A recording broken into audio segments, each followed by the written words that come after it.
Ceux d'entre vous qui ont un crédit consommation, vous devez rester sur cette vidéo et l'écouter jusqu'au bout. Je vais vous montrer un document parce que pour ceux d'entre vous qui ont l'intention d'avoir un crédit consommation et qui auraient l'idée de passer par le crédit agricole, eh bien, il y a leur contrat d'assurance pourtant facultative, d'accord? Sur ce type de crédit, l'assurance n'est pas obligatoire. D'ailleurs, elle n'est même pas sur l'immobilier, mais ça, c'est un autre débat.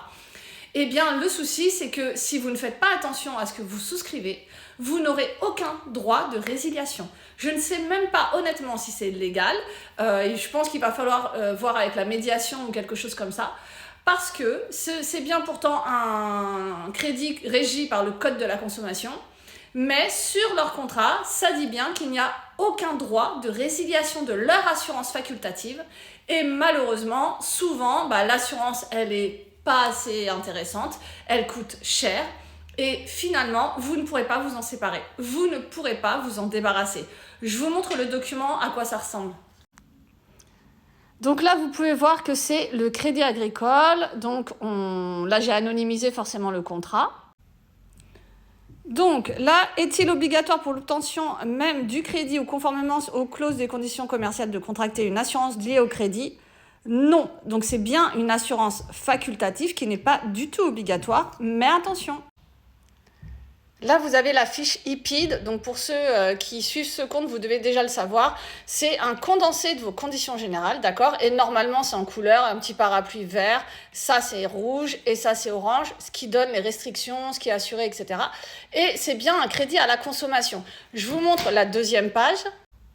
Donc, là, c'est où vous êtes couvert, quelles sont vos obligations, etc. Mais ce qui nous intéresse, c'est comment puis-je résilier le contrat? Et là, grosse mauvaise surprise, vous ne disposez pas de droit de résiliation sur ce contrat d'assurance. Malheureusement, tout est dit. À partir du moment où vous avez ce type de clause, nous, on a essayé, en tout cas pour le moment, de résilier de façon facultative, c'est-à-dire normalement, tous les ans, à date anniversaire, vous pouvez le faire en vous y prenant avant pour pouvoir résilier une assurance facultative. Et là, la réponse de la banque a été qu'effectivement, on ne disposait pas, en tout cas le client ne dispose pas, de droit de résiliation du contrat. Honnêtement, j'ai même eu des inspecteurs compagnie en ligne qui m'ont dit que c'était vraiment très bizarre et que apparemment le code de la consommation doit s'appliquer quand même.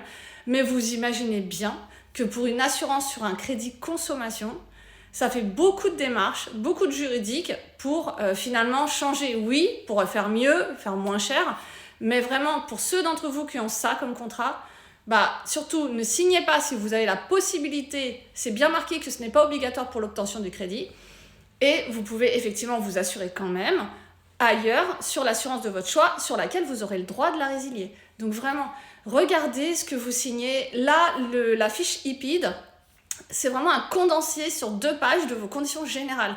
Après, vous avez les conditions générales qui vont avec, évidemment, ça c'est pour toutes les modalités de ce que je vous dis d'habitude, mais vraiment, regardez au moins ce document, quels sont vos droits, surtout. Ça, c'est très important. Sinon, en cas de crédit à la consommation, ça risque d'être vraiment compliqué de faire valoir vos droits.